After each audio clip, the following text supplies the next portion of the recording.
Hi, this is Study with Mo. So today we will be doing Maths B May June 2025, Paper 1, question number 13. In the diagram, A, B, C and D are points on a circle. AEC is a diameter of the circle. BED is a chord of the circle. A equals to 5 cm, B equals to 7 cm, ED equals to 13 cm. Calculate in centimeter the radius of the circle. Now, we know AE multiply EC, AE multiply EC equals to BE multiply ED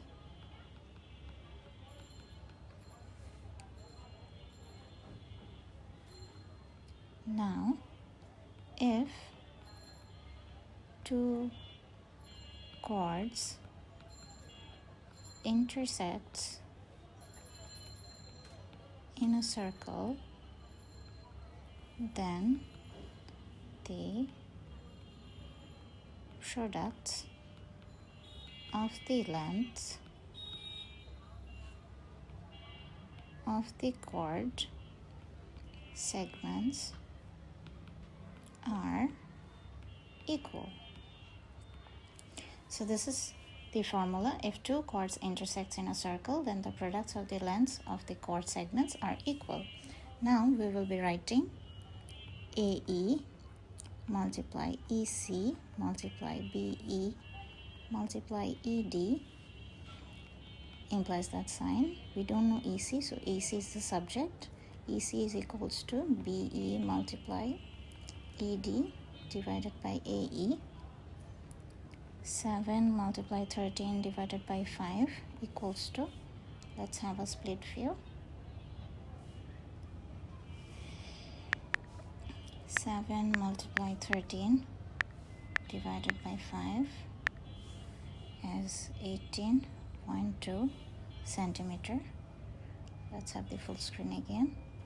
So we need to find AC.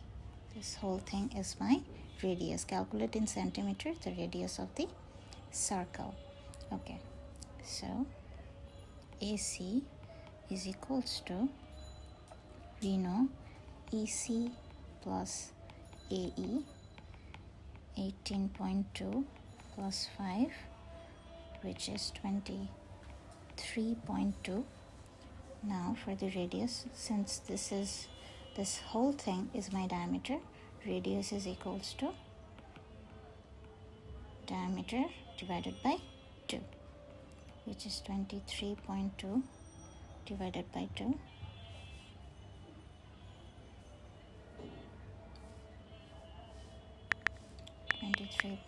Divided by 2 is 11.6 centimeter. Let's write the answer. So the radius is 11.6 centimeter. We are done with question number 13.